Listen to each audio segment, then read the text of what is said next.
I'm afraid I've got some bad news. I knew it. I love when he does that. Wrestling has more than one royal family. Adrenaline in my soul, something, something, Cody Rhodes.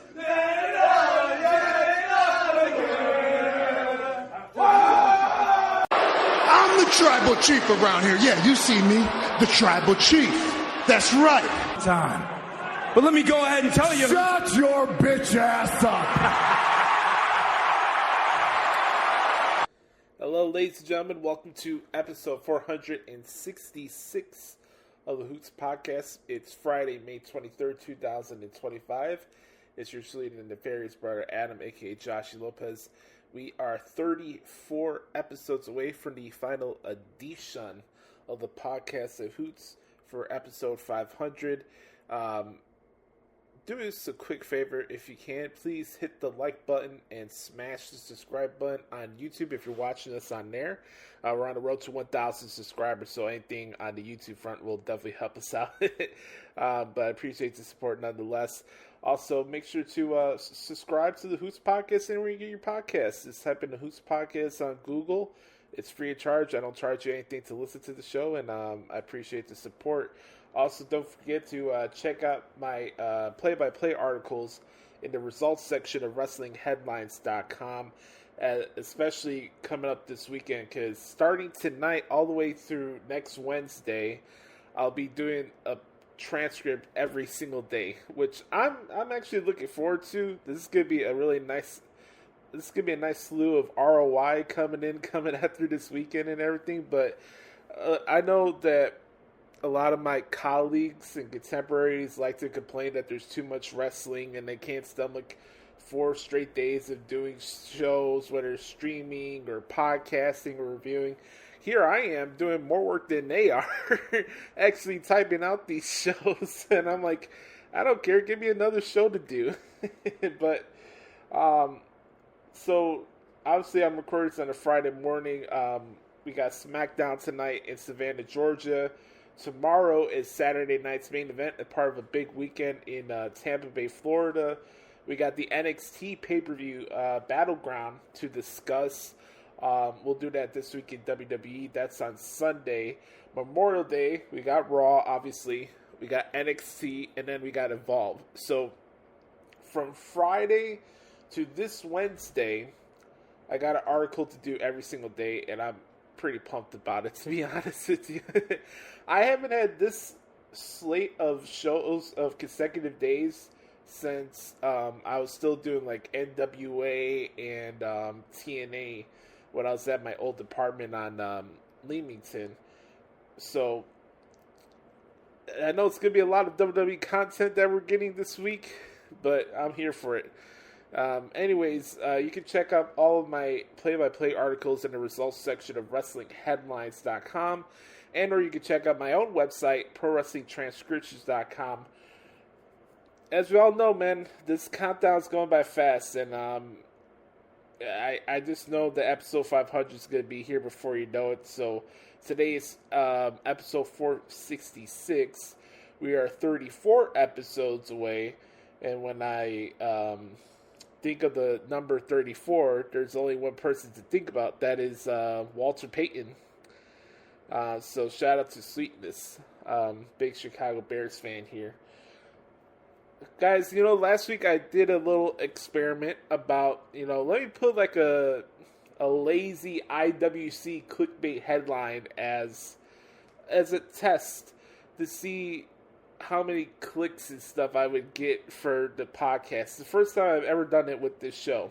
As kind of a think through project that I'm doing right now. It's like, let me put something that I don't believe in, but I'll put the headline there and see what comes out of it. And as I listened back to last week's episode, first and foremost, I want to apologize because I did not recognize that I had my headphones on, and I know the audio quality, especially in that first part of the podcast last week when I was reading the Bleacher Report article, was really bad.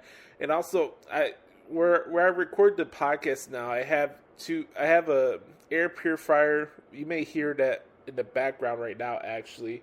That makes a little bit of noise. It's not too loud.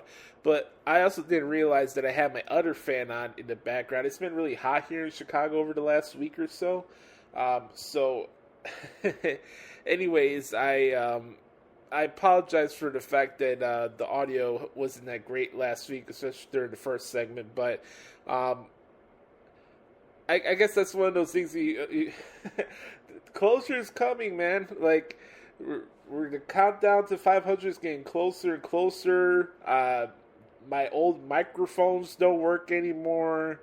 I'm almost running out of things to talk about because it seems to be like a running theme of like, oh, this week Wrestling Media made an ass out of themselves. Part 99 in this journey as we've been doing this show. And don't worry, we'll get to that in this monologue. But this week I was thinking about talking about maybe John Cena and where things could go for him for his retirement tour as we head towards the summer now. Could talk a little bit about AEW. I haven't talked about AEW here in a while. AEW has their Double or Nothing pay-per-view coming up on Sunday in Phoenix, same time as Battleground. And so got NXT pay-per-view and the AEW pay-per-view going on at the same time. So, I mean, I wouldn't mind watching the AEW show, but work calls and I don't get the opportunity to cover AEW each week. So,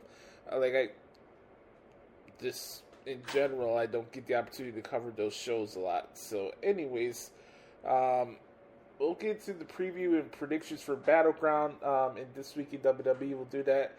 Also, answer your questions in the Back Porch Q&A session. We'll get into like what happened on Raw and SmackDown as well, because we had a pretty strong week of television on both shows. And all that being said, originally I wanted to, like I said, just have like a regular monologue and talk about how things are going with like the John Cena retirement tour and stuff like that, kind of debunk some of the stuff I've been seeing on Twitter and stuff like that. But this is the crazy thing about professional wrestling and, being a content creator. Just when you think you have your eyes set on one thing that you're going to talk about, something else pops up and it makes you, like, flip the script and you have to do something else. I'm not totally surprised that we had the big news yesterday where WrestleMania 42 is no longer taking place in New Orleans, Louisiana at the Caesars Superdome due to financial issue that the Greater New Orleans Sports Chamber of Commerce, whatever the hell they're called, they're struggling.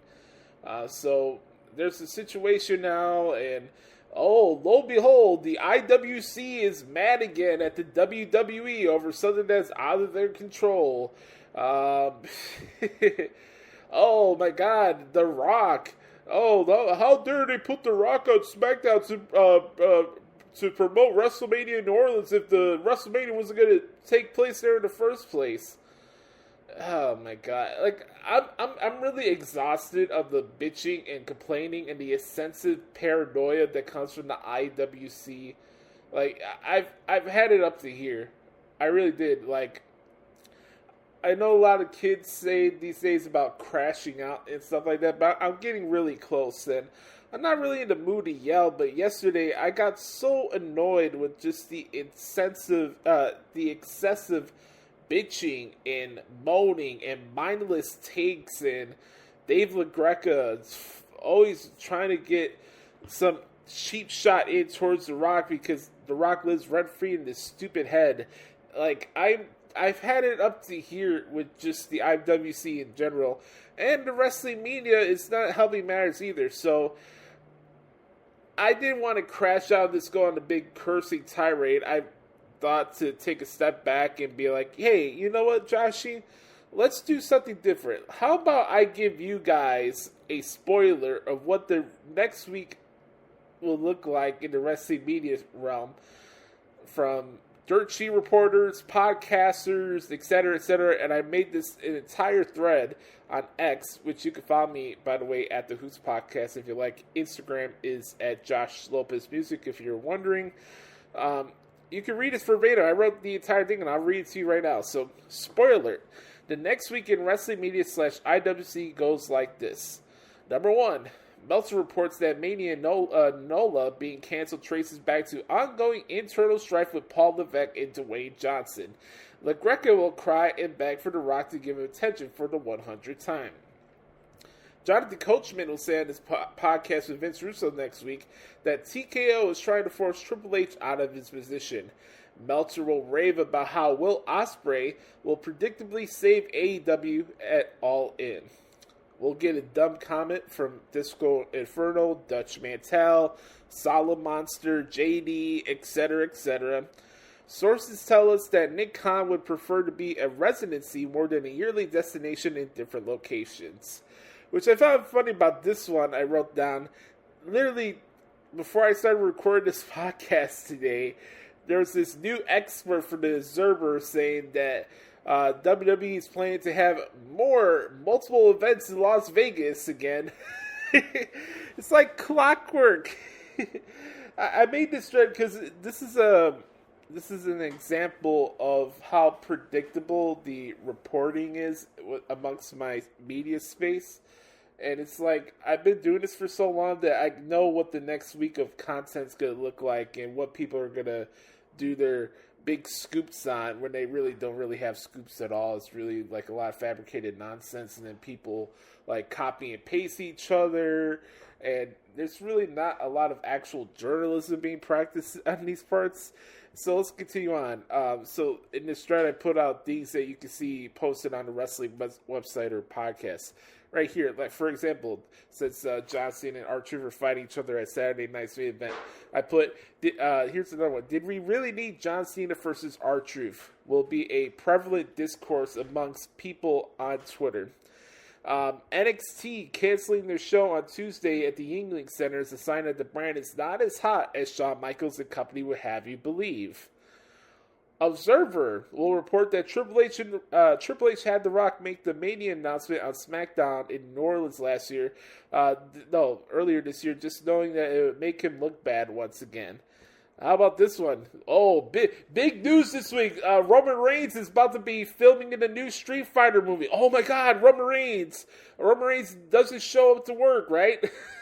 Roman Reigns doesn't care about the fans. He's tied into his extra part-time schedule.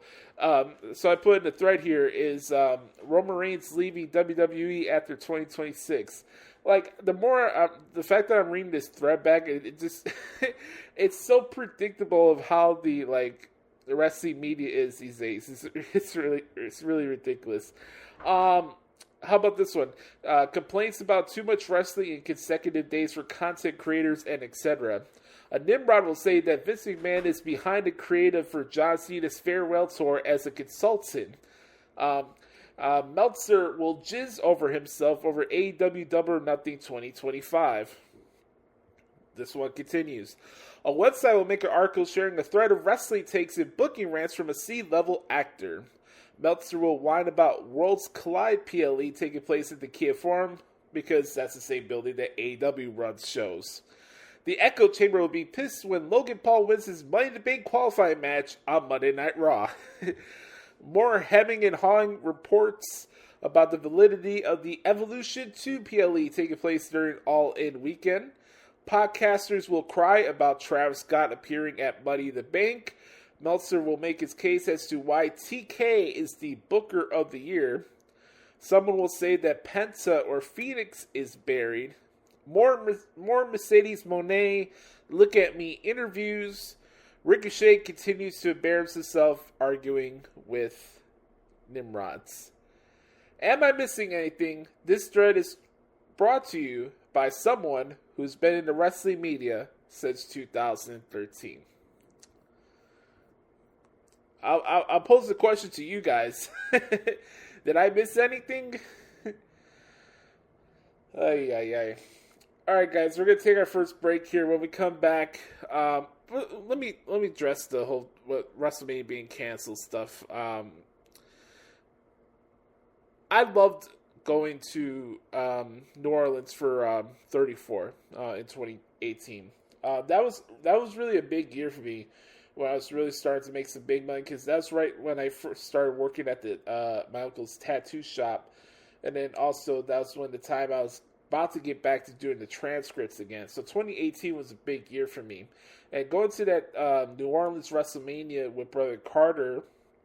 WrestleMania 34. It was a blast. We got to stay at the WWE hotel that they were at that weekend during the weekend, because Brother Carter's brother Scott was in. He came to town and he got a room, so we stood with him, and then I stood the rest of the trip at Brother Carter's house. I think I left on Tuesday or Wednesday or something like that, but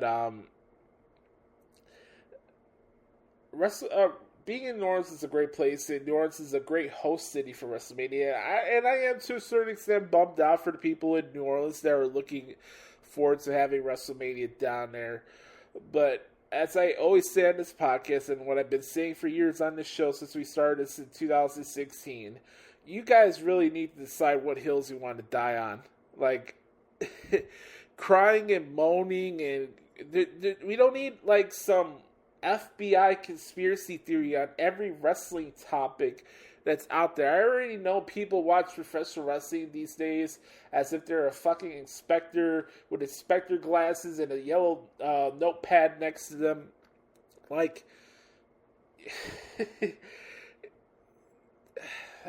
the stuff that I was reading yesterday really inspired me to make that thread that I made yesterday on X, because it's true.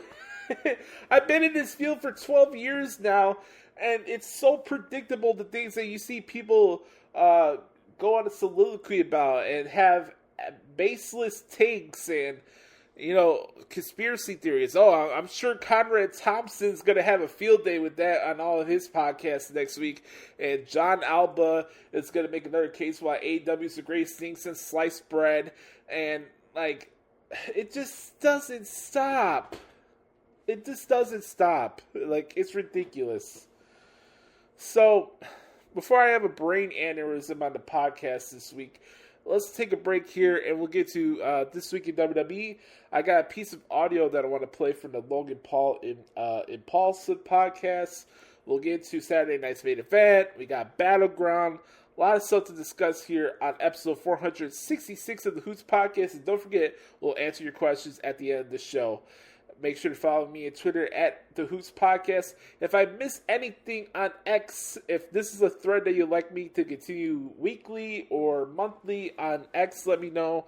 It's the What Can We Expect to See on Wrestling Media thread, or the IWC thread. And I'd love to get your guys' thoughts or opinions on the whole deal. Anyways, we'll be right back. This is episode 466 of The Hoots Podcast. Yeet. Alright, ladies and gentlemen, welcome back to the Hoots Podcast. Time to talk about what happened this week in WWE. Lots of stuff to discuss. We got a pay-per-view to preview and predict. We got Saturday night's main event to discuss. We got Raw and SmackDown to discuss. There's a lot going on in the world in WWE, and I'll try my best to catch you all up on it on this podcast this week. As always, you can check out my transfers for all WWE televised events and PLEs for both main roster and NXT on WrestlingHeadlines.com in the results section, and or my website, ProWrestlingTranscriptions.com.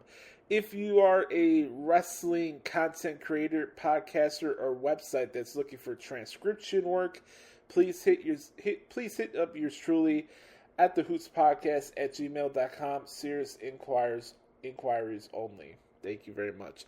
Anyways, I want to take a second here and try to map out how I want to go about this, because we really do have a lot to discuss.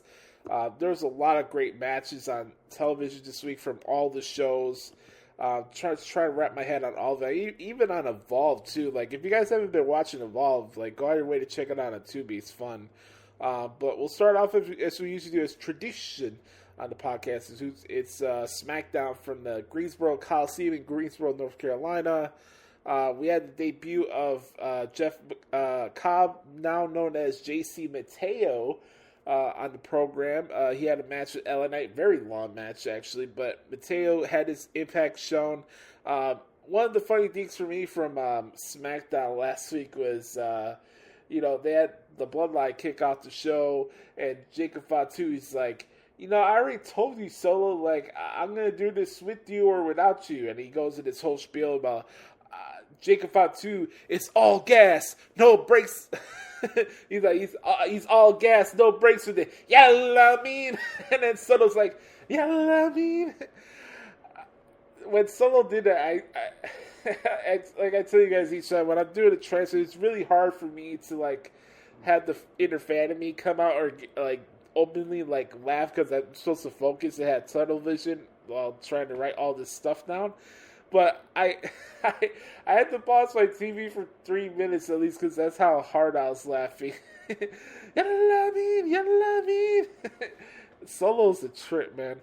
I will say this. I'm Puerto Rican, and I can't roll my R's for anything. I can't roll my Y's, my R's. Like, it's embarrassing.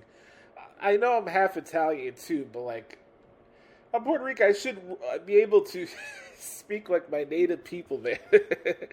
Anyways, we had the beginning of qualifying matches for the men's and women's Money in the Bank ladder matches taking place at the Intuit Dome at Money in the Bank on June 7th.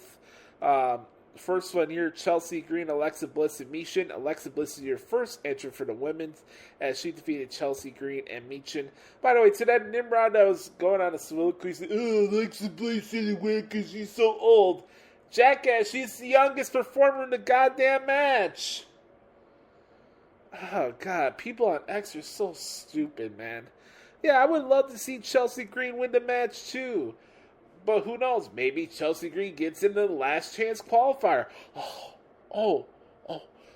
What a concept.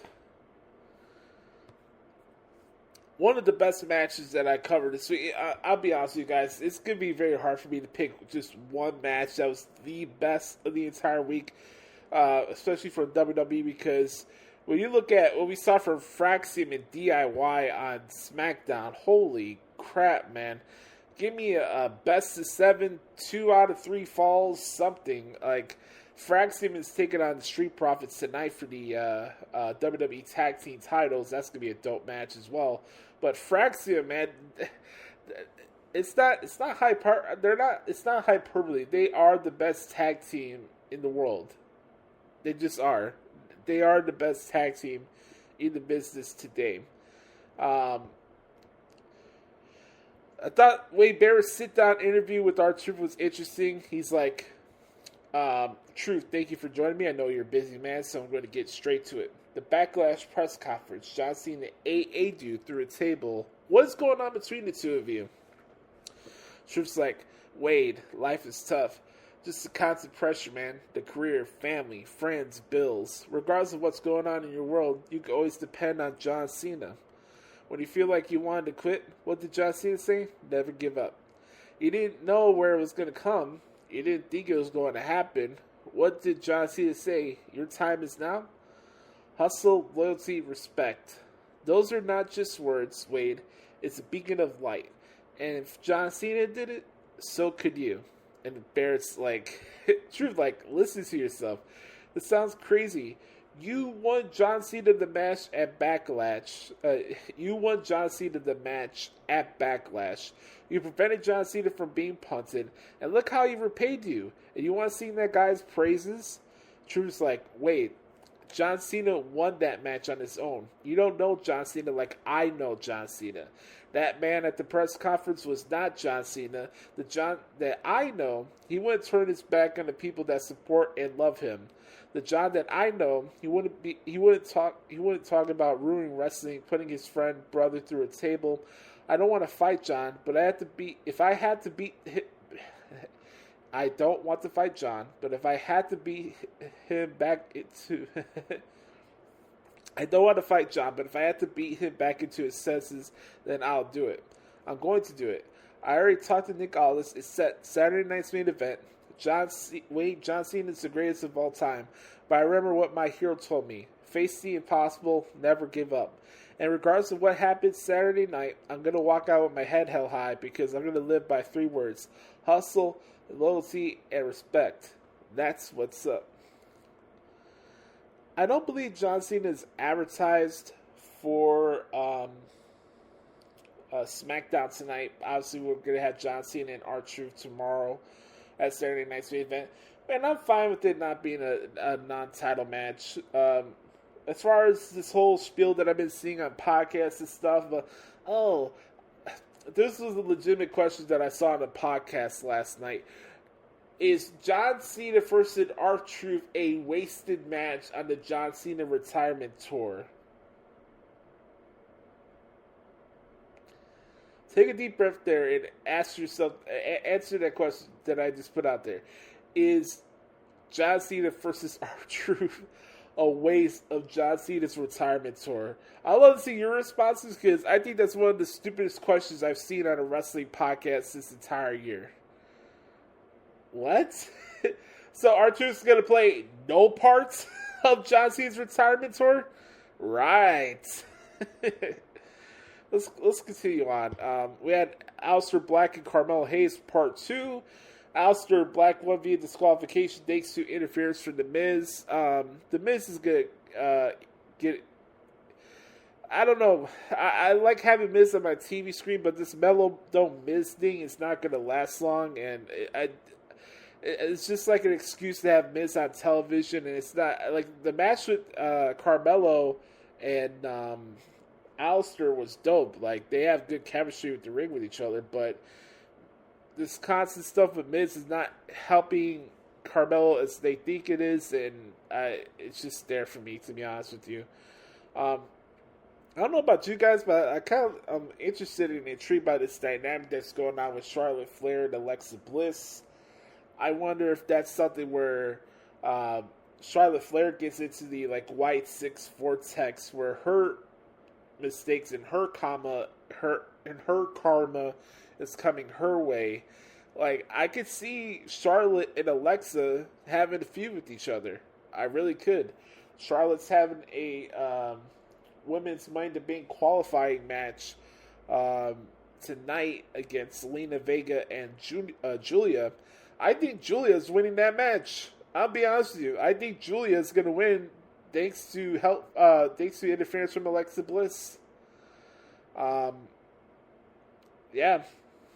I got Julia winning. I wouldn't be surprised if Charlotte wins. Don't get me wrong. But it'd be kind of interesting the same week the two people that always get labeled, Charlotte Flair's the next Hulk Hogan, Becky Hogan, Charlotte Hogan. It'd be interesting if both of them lose it the same week. Love the promos for both Drew McIntyre and Damian Priest. They got their steel cage match taking place on Saturday night's main event. That's going to be dope. Maybe get a face-to-face segment with both guys tonight on SmackDown. I think that'd be pretty dope. Phoenix, Solo, and Jimmy. As much, again, this is another scenario, like I said earlier, with Chelsea Green. Yes, I would love to have Phoenix in the Money in the Bank match, but you guys have to also consider the fact that the Worlds Collide pay-per-view is taking place the same day at the Kia Forum. So maybe Phoenix is not going to be in the Money in the Bank match. Who knows? Maybe he gets a last chance qualifier and Phoenix does double duty. But I don't think him losing the Solo here is any bad indication that Phoenix is getting buried or anything like that. I think that stuff needs to stop, to be honest with you. I mentioned the LA Knight and JC Mateo stuff. The last part here for SmackDown, I want to talk about, obviously the other one, men's qualifier for SmackDown tonight is Aleister Black against Shinsuke Nakamura against LA Knight. That's going to be a good match. Really, really looking forward to that one tonight as well. Tiffany Stratton and Nia Jax for the Women's Championship. We've seen these two fight each other a lot. A lot. They have fought each other a lot. But I'll tell you what, man, this may be the best match that these two have had.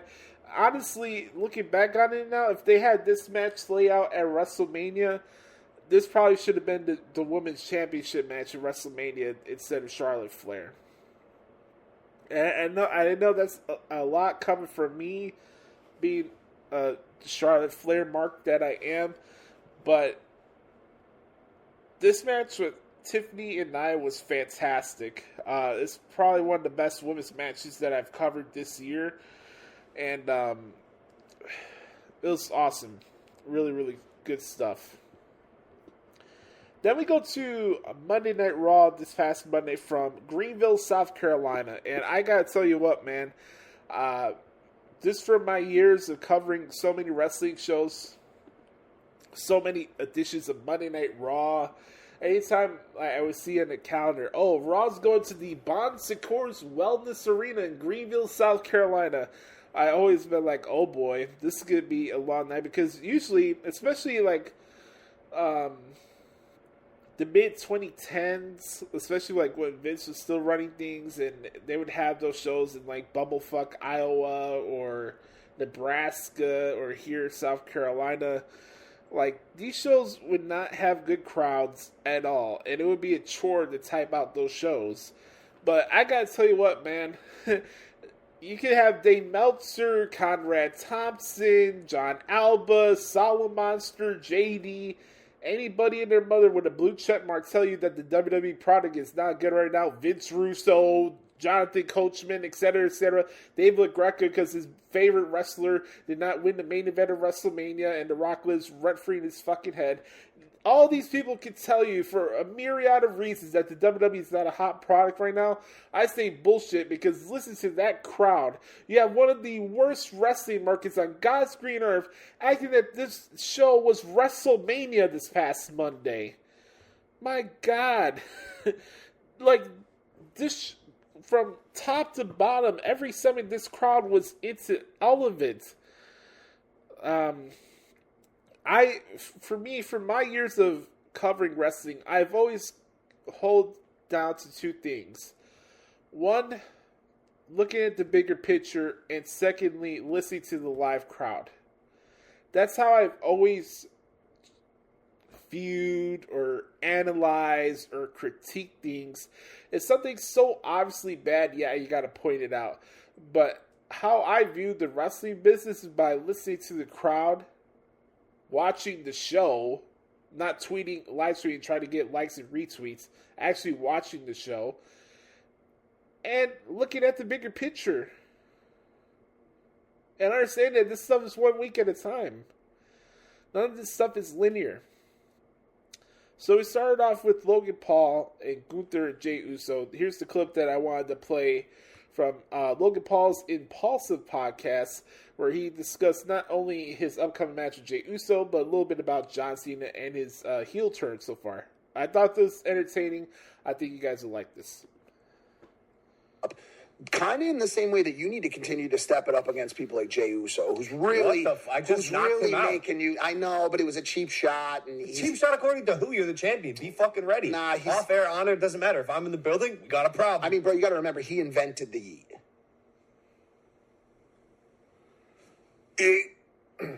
How fucking dare you? You know damn well that I was the original yeet.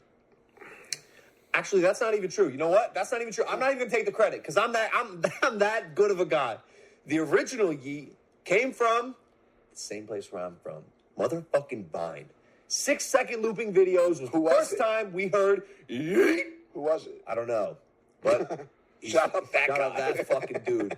And then I took it on YouTube. I made it a thing. Yeah, yeet. Throwing plates. Yeet. Little brother Jakey tried to rip and roast me. Yeet.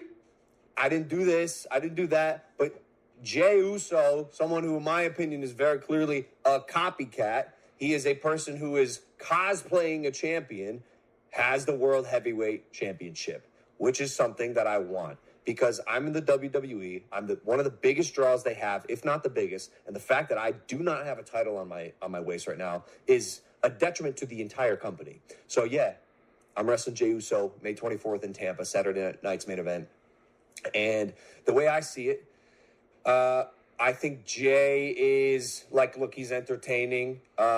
He's in the bloodline, right? Got that family of wrestlers. He's like a second or third generation wrestler, but you just don't have that championship aura, dude. Wow. I'm sorry. You couldn't even come up with your own catchphrase, so you took mine. You have a great entrance song, right? Like cool, but you can only live off the hype of a beat for so long before you have to face the music. And in this case, I'm the music. And when Jay's in the ring with me, he's going to realize, and so will the rest of the WWE Universe, I'm the superior wrestler. I'm going to say it. You know it's true.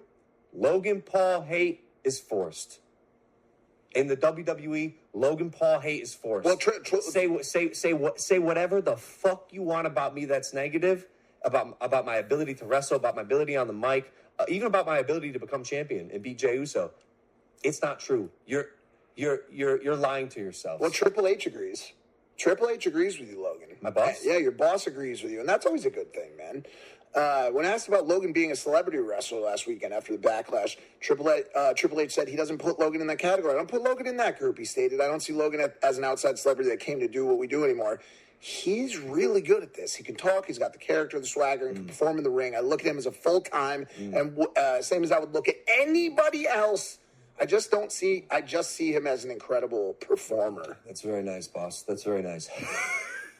Thank you for the kind words, boss. Yeah, I think he's right, man. I think he's right.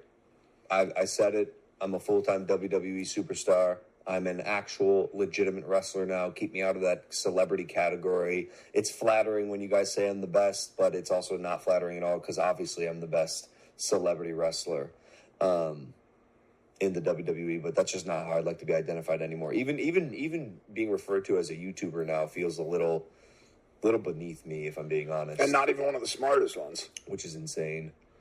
Statistically, that's just incorrect. Any thoughts on how the Cena heel turn's going so far from a sentiment standpoint? He's been looking how's he feeling about it? You know, it's funny, man. I think John finally realized, like, it's just better on this side of the fence. It's just better on this side. Found out the grass ain't greener. No, the grass is much greener on the side of the heel. Oh, the grass is greener. Yeah, sorry. Yeah. Normally it's not. They say the grass isn't greener. In this case it is. Because I'll tell you why. You could be real.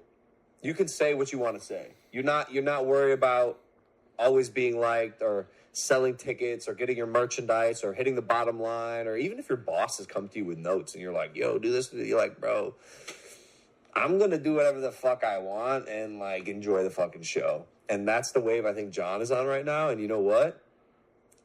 I love it. He was guessing it, though. He what? Yeah, I saw that clip of him. He was second guessing. Yeah. No, he wasn't. He had a hard match, and he was tired. And I think he heard a fan say something, and, like, it distracted him. No, the whole arena was saying thank you, Cena. Yeah. Well, that's the thing about being a heel, right? Now I'm just gonna say this.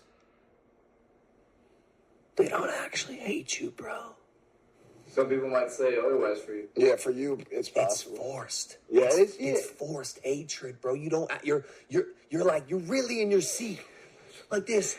Fuck you, Logan. But deep down, and eventually, I know the cheers will be, thank you, Logan. Just like they are for John right now. I'm certain. Been a while. I'm certain. It's been a because while. The opposite of love is not hate. It's indifference. And if they're silent, that's the problem. If you are capable of hating someone, of disliking someone to a degree where you're really, really forcing yourself to say, fuck you, or whatever it is, you're this close to loving them. All they have to do is flip that switch. John did it. Dominic might be doing it soon. We see it with Dom, right? Biggest heel ever. Couldn't get a fucking word out. And now, champion, he's turning the corner a little bit. And everyone's like, oh, Dom's awesome. Yeah, I've been saying he's fucking sick. Yep.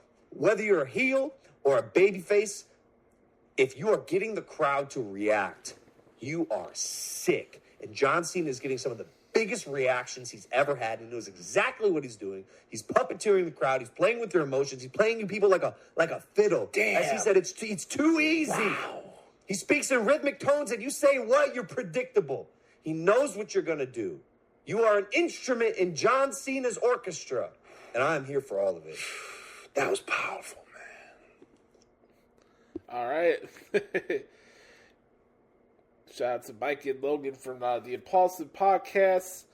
I definitely wanted to play that clip for you guys because however you feel about Logan Paul, that's your prerogative.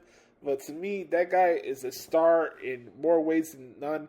Like that guy, I'm a Logan Paul fan. I'm for the guy, and I love this new entrance theme song that he has. It's called "Still Humble." I'm excited for his match with Jey Uso tomorrow night on Saturday night's main event. Logan did deliver another KO punch out of nowhere to Jey after his match with Braun Breaker in the main event. So Jey Uso, Logan Paul for the World Heavyweight Championship on Saturday night's main event is taking place. A couple other things from Raw that stood out to me. First and foremost, I want to send our thoughts and prayers out to Zoe Stark. It's always horrible to see wrestlers get injured on live TV and have to hear her scream the way she was. It's just really rough, and I'm bummed out for her. She's definitely one of those performers you see on social media that she really is like she's hungry and she wants her opportunities and stuff like that. And for her to get a chance to be on Raw to have that Money in the Bank qualifying match, I was excited for her. But for it to end in that manner, it's just you feel really gutted for her as the performer and the person behind the character, obviously. So Zoe, I hope you have a speedy recovery. I don't know the extent of her knee injury, but it did not look good. And I want to send my thoughts and prayers out to Zoe because she is a great performer. She's great to cover inside the ring. I hope she does get an opportunity when she comes back. And sometimes they do say in a lot of these podcast interviews that sometimes like an injury or a release is a blessing in disguise. So we'll see when Zoe comes back and she'll maximize her TV time. Speaking of maximizing their opportunities and stuff like that, shout out to Karrion Kross. I saw his interview with Ariel Helwani the other day, which was very good. If you haven't seen it, go check it out for yourself. I'm not going to play it for you guys because it was really long. But Kross had some good stuff to say, so I thought that was good as well. AJ Styles and Penta against Judgment Day was fucking awesome, man. That was a great match.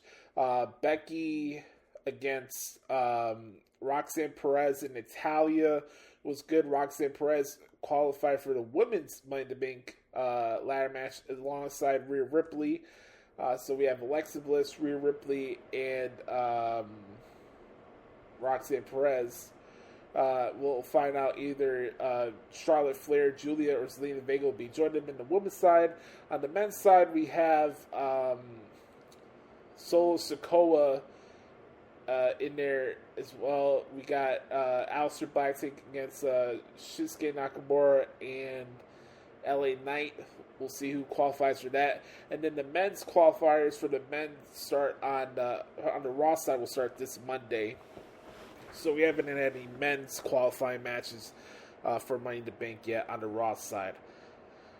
Probably see Chad Gable in there. Probably see Logan Paul in there. I think Logan Paul is going to be in the Money in the Bank ladder match. I'll give you a spoiler here. I think Jey Uso will obviously retain over Jey Uso will retain over Logan Paul, but I think Logan Paul finds his way in the Money in the Bank ladder match, and that's how I go about it.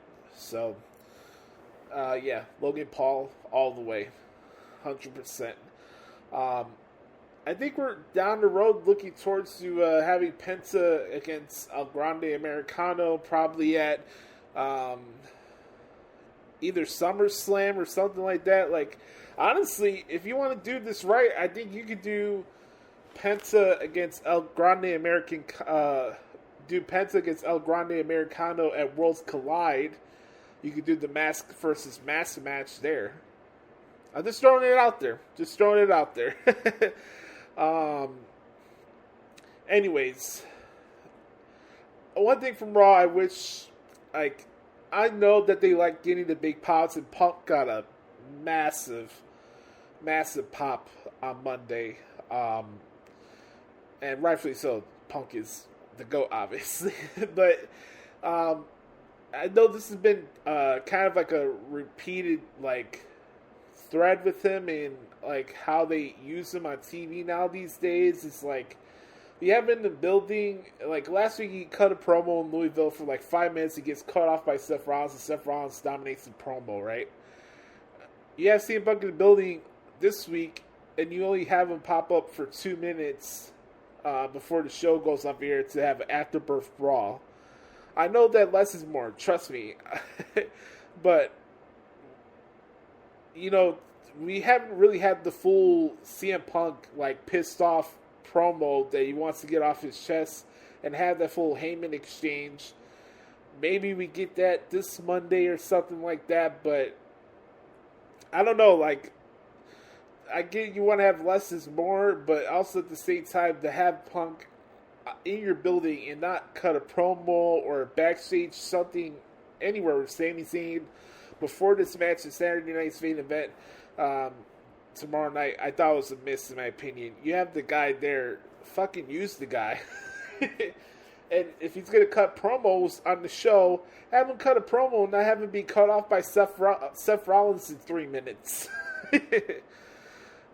Anyways, that was just my thoughts on that. But all in all, a really good week from WWE. NXT was dope as well. The Joe Henry concert, the Trick Williams rap was really good as well. The Oba Femi, Miles Bourne segment was interesting. I thought that was cool. Nice little vignette hyping up Stephanie Van Curry and Jordan Grace as they're fighting each other for the NXT Women's Championship. The triple threat with Javon Evans, Sean Legacy from Evolve. Shout out to Sean Legacy. The guy is the truth, man. He's awesome. Sean Legacy, Javon Evans, and Ashante D. Adonis. Triple threat match to kick off the show was fantastic. Really, really good match. Fallon Henley and Lola Vice, another good match on the show. Fatal Influence is about to split soon, and I don't know about you guys, but it's time to have JC Jane as a babyface or something, because her and Fallon trying to out douche each other on television is it's an interesting challenge to say the least. What else is on the show that stood out to me from NXT this week? Hold up. Give me 1 second here. Well, I gotta look back at my transcripts. Make sure that I leave no stone unturned on the podcast at Hoots. Isn't that right, ladies and gentlemen? Here we go. Got my NXT transcript here. As always, you can check out my articles at ProWrestlingTranscriptions.com. Ricky Starks, Ethan Page confrontation with Ava, I thought was good. Kalani Jordan and Zarya, they don't miss. They really don't. They don't. All right, let's get to the predictions, because we got a lot of questions in the Back Porch Q&A session this week, and I don't want to keep you guys here for too long. So let's do the preview and predictions, right? Saturday night's main event, we got John Cena against R-Truth. I think John Cena will definitely win. Here's my big takeaway of why they're having this match now. John Cena is going to really, really beat down R-Truth, and Cody Rhodes is going to come make the save. Cody Rhodes will return on Saturday night's main event. I just have a hunch feeling it'll be a big shocker to everybody in momentum building type of thing. I think Cody Rhodes is returning on Saturday night's main event. That's how I see it happening. Damian Priest and Drew McIntyre, steel cage.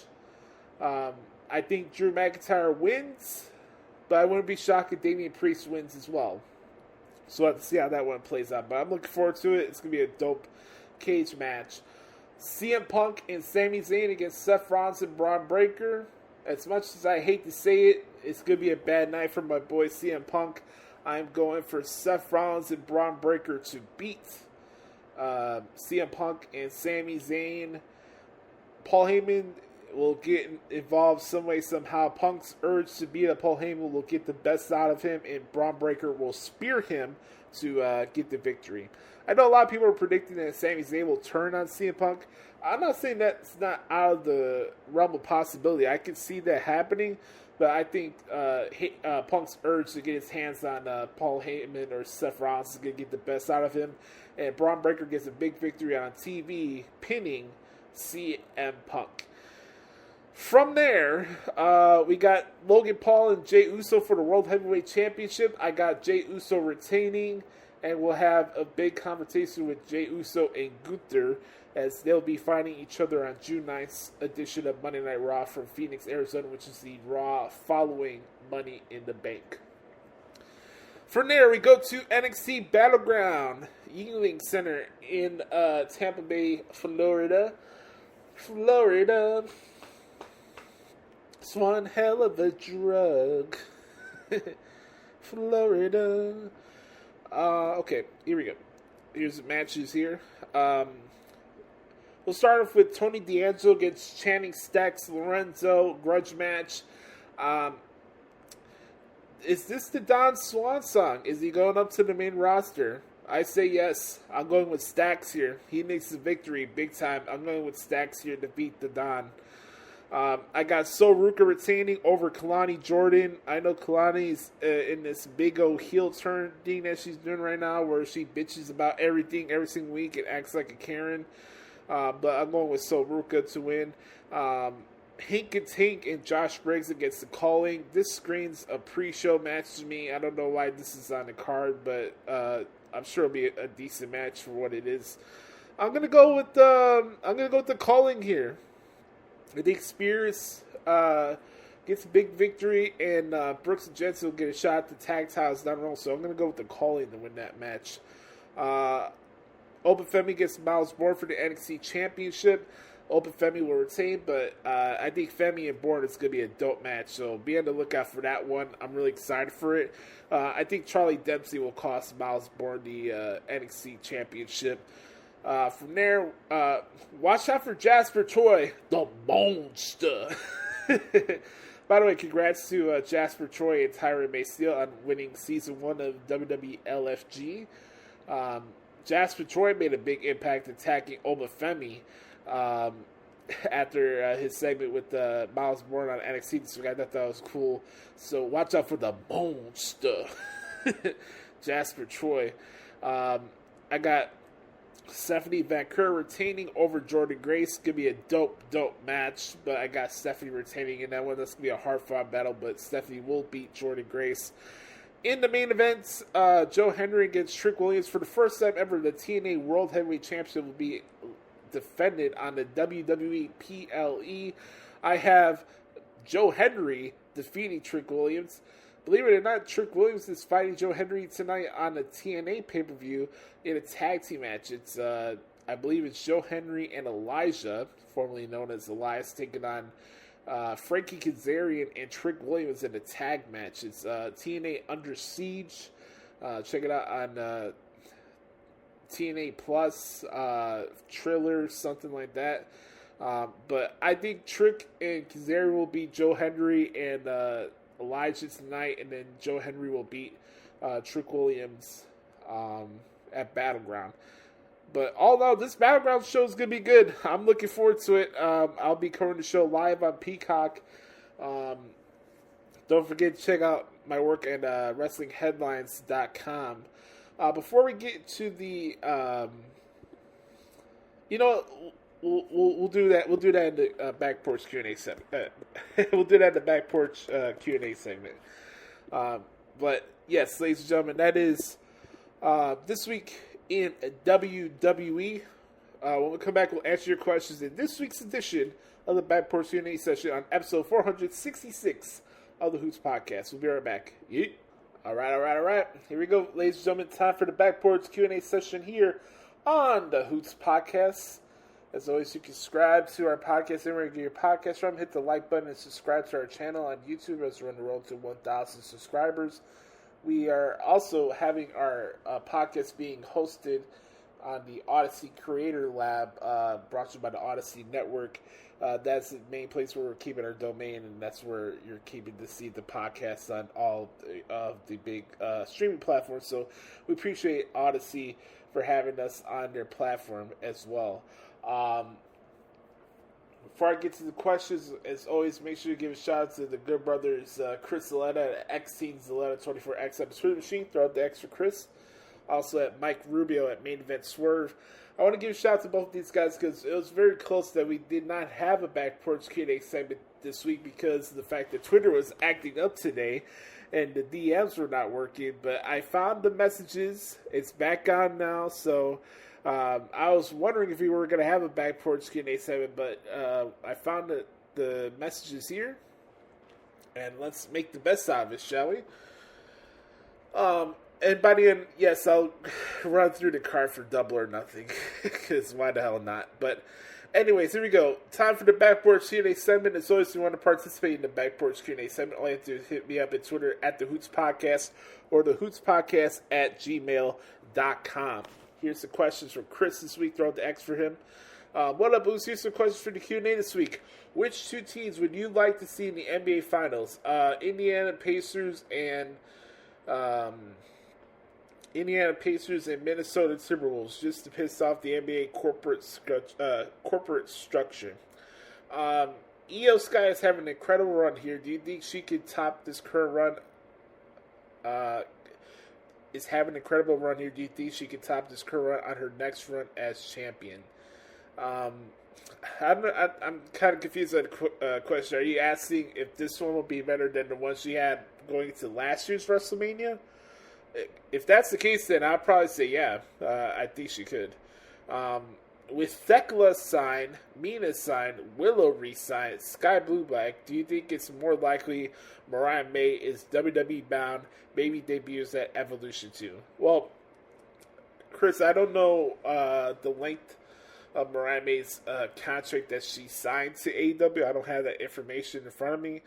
But I do think as days go by, that she'll definitely go to WWE, and I think it'll be a good place for her, to be honest with you. So the faster that she can get out of the sloppy shop, the better. Which match are you looking forward to the most for Battleground?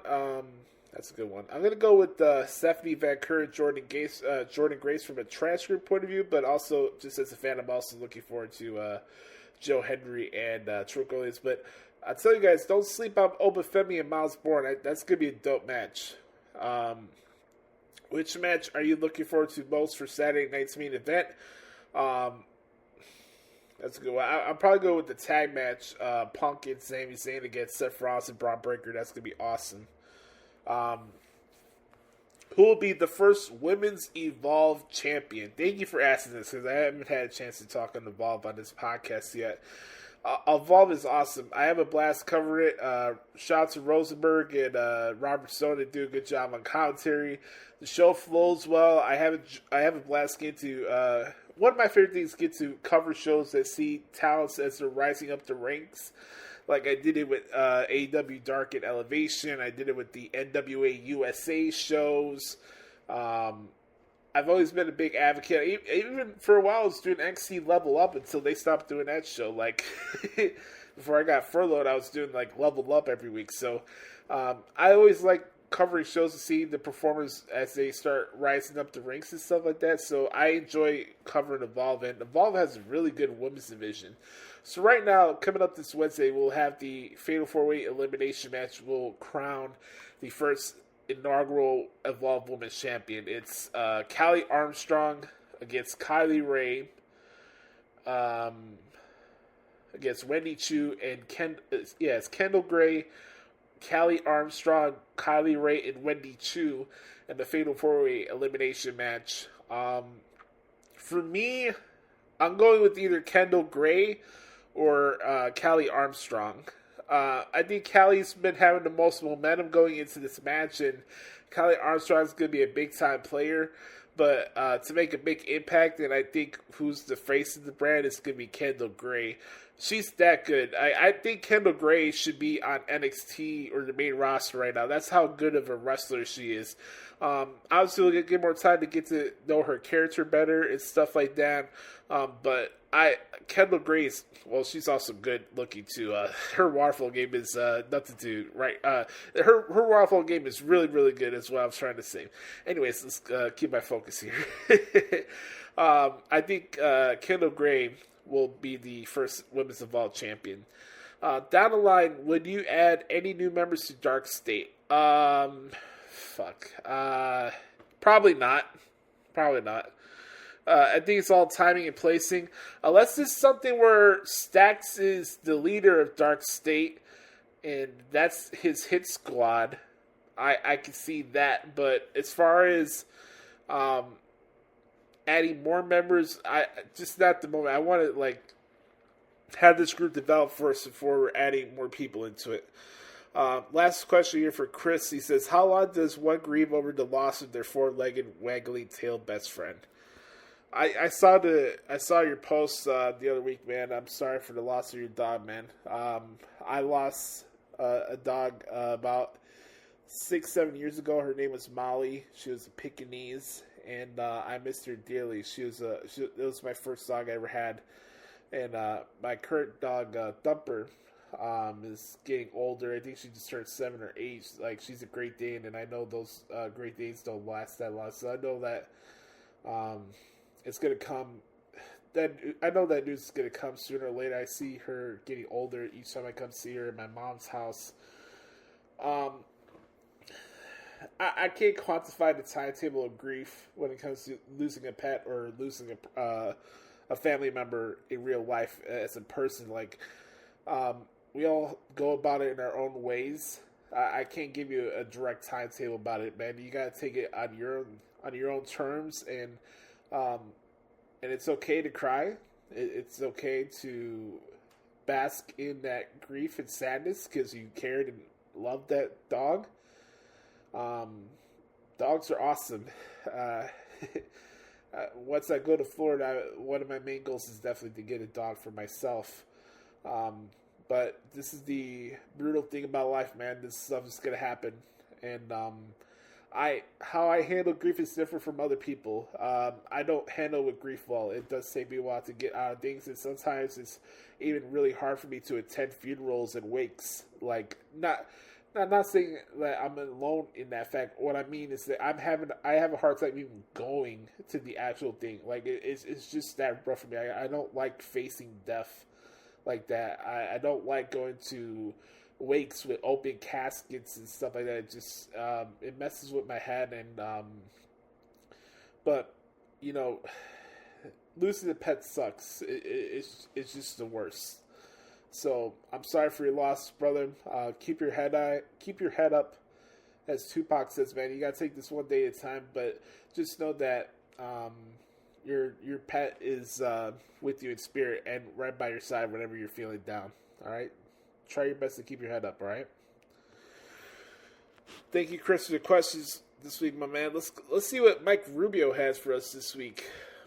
Main Event Swerve. He says, "What a boost. I had a bunch of questions, but didn't get them together in time last week. It's good to be back. Here are a lot of questions for the back porch. How have you felt about Cena since his turn?" I enjoyed it. I think everything John Cena said to the audience and towards Cody Rhodes was accurate. I didn't find any flaws in what he was saying. I think what's unfortunate about this heel run is that more people are allowing their fancy booking perspectives cloud what's actually happening on the television screen. And this is John Cena's retirement tour. If this is something that he wanted to do, he has every right to write the story however he sees fit. So it's John Cena's retirement tour is not to appease sensitive ass marks on Twitter and podcasters. John Cena's retirement is not to appease the IWC. And I saw something where Dave Meltzer was like, "Oh, John Cena and Cody Rhodes as promos, they're not genuine and they're not real." Get the fuck out of here. What a stupid ass comment say. Oh, John Cena is not genuine in his presentation. Right. Okay. I loved it because John's being himself. He hasn't said anything that's wrong. So, would you like to see Travis Scott more involved or less involved in the main storyline in WWE? Hey, if people are talking about it, it's business, and we're in the business of making money and making people talk. So yes, I don't have a problem with Travis Scott. We're hearing more from Miles Bourne lately, especially in recent weeks in NXT. Can you speak to how he's more than Baby Orton, as some call him? I'm a big fan of Miles Bourne, and I kind of relate to his struggle because I was very close to being in his predicament. For anybody that doesn't know, that have been following along with this podcast, I was born partially deaf myself. I had 3 sets of blue tubes down both my ears. I had multiple procedures done. I had to take speech and hearing classes during the beginning stages of my elementary school year, which kind of led to a lot of bullying and stuff like that, which kind of sucked. But yeah, there was a good chance that I could have been born like fully deaf, and I relate to his struggle. I'm very grateful to have the life that I've had and been able to do the things I've been able to do, because I was a baby. I was having severe hearing problems as a kid, and I think what really I want to get emotional here, but I think one of the things that keeps me whole and keeps me positive in a lot of ways I view things in life is the fact that I know that a lot of this stuff could have been taken away from me. And when I see people that are deaf and have to have speech therapy and do sign languages and stuff like that, my heart breaks for them, because to have the ability to say something. And I think that's one of the reasons why I like to remind people that you need to talk with substance and make sure what you say actually means something, and not just saying things just to say things, because I think we take a lot of things in life for granted, and I think we abuse the powers that God gives us for the wrong reasons. And I relate to his story, man. For anybody that looks down on people for their differences, no matter what the ailment is, or disability, or Asperger, or Down syndrome, or whatever it is, like, I relate to a lot of those people, because that could have been me. And, yeah. So, he's doing a great thing with a great cause. I love his promo over the last couple weeks, and he's a great wrestler, and I enjoy covering his work. Do you think we get Gunther versus Goldberg to pay off this McAfee feud? Well, I don't know if it's to pay off the McAfee side of it. I do think we will get Gunther against Goldberg, but Goldberg will cost Gunther on June 9th on Monday Night Raw in Phoenix. Look it down there.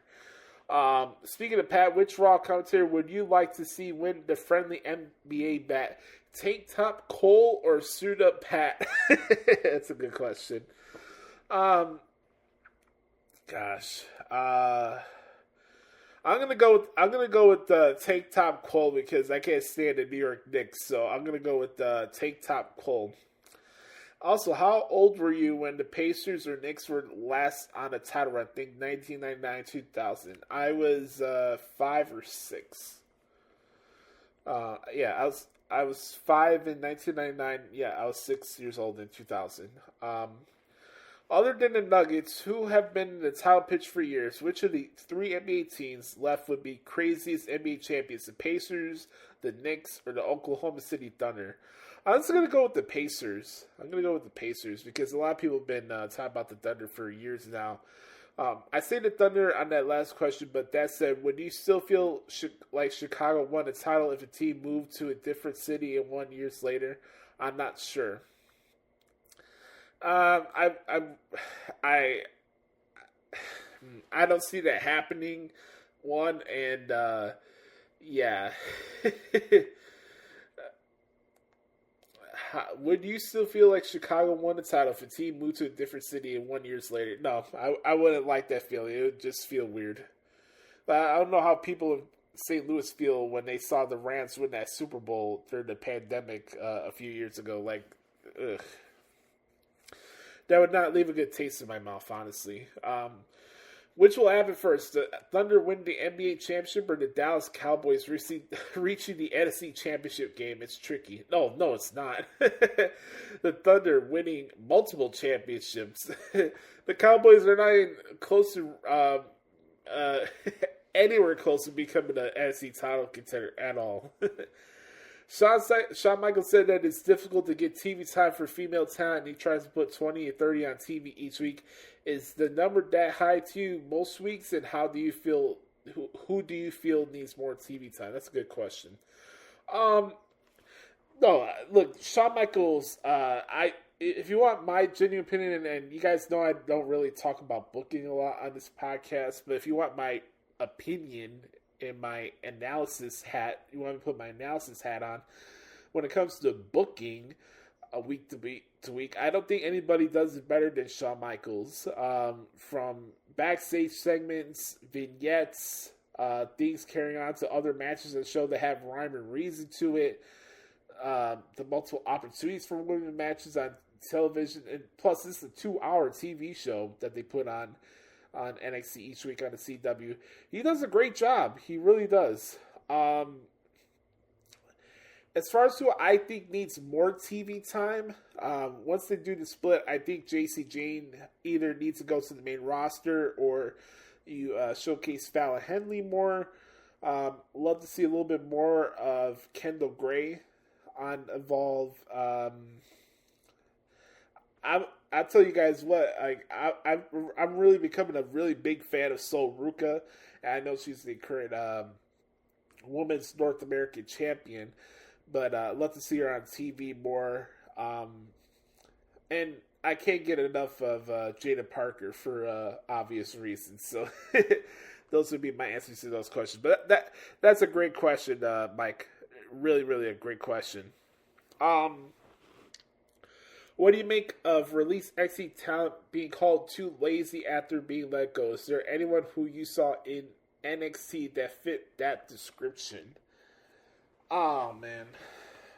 Well, yeah, consider the source where that's coming from. That's coming from the Observer. So I take a lot of that with a grain of salt.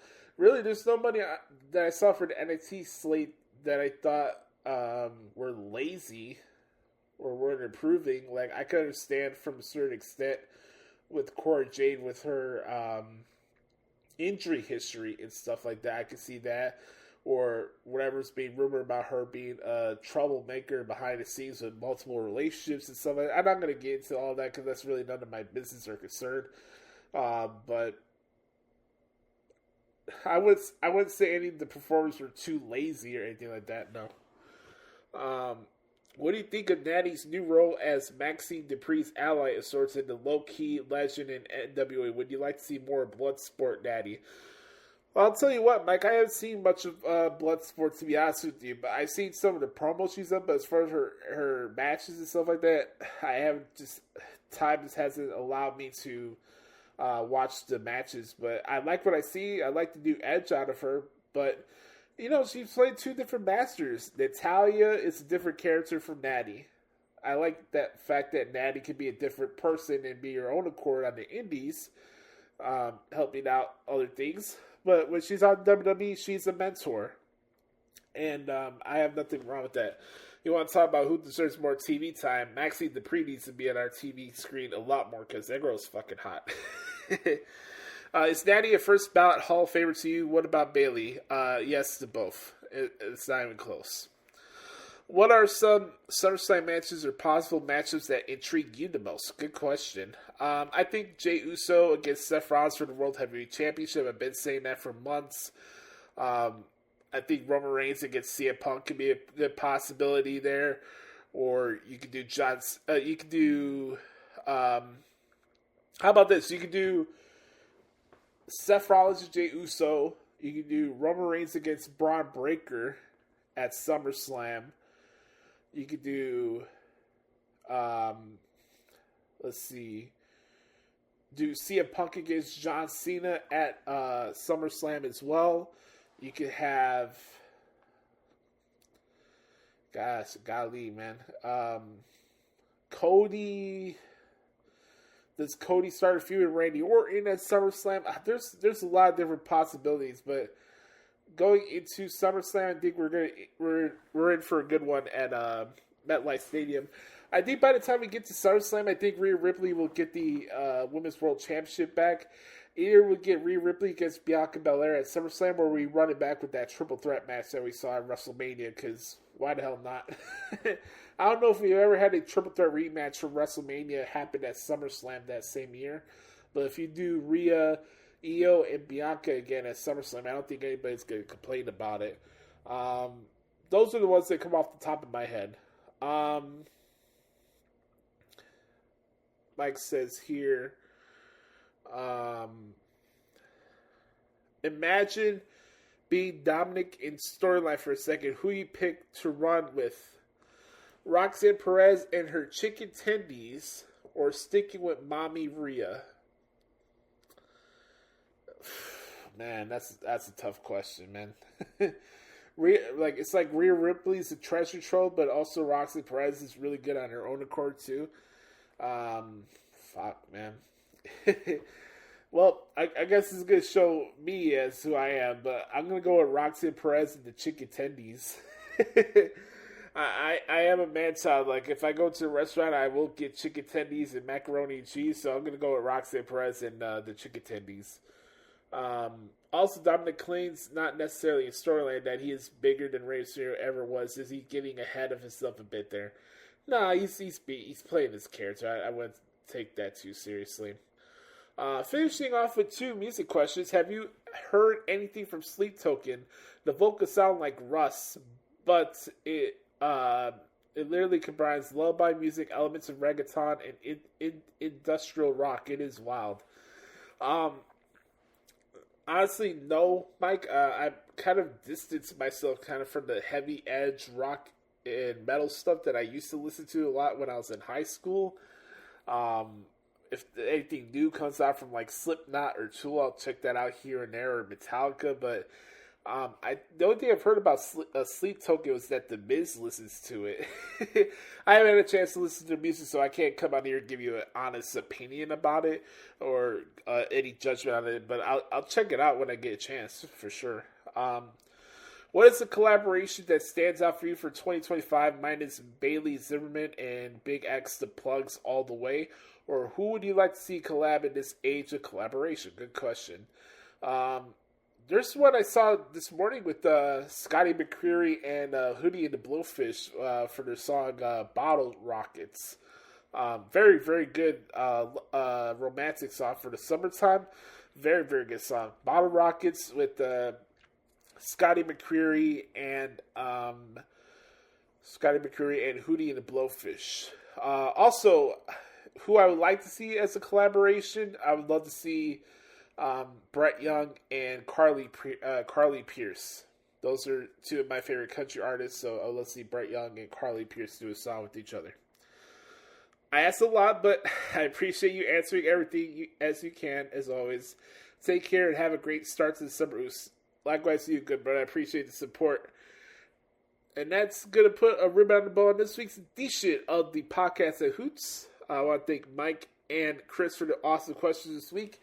As always, you can follow Chris on Twitter at XTeensLetta24X on the Twitter machine. Also, you can follow Mike on the Twitter machine at Main Event Swerve. And you can follow yours truly at the Hoots Podcast on X if you like. Instagram is at Joshie Lopez Music. Make sure to hit the like button and smash the subscribe button on YouTube. This podcast comes to you free of charge every single Friday, anywhere you get your podcast from.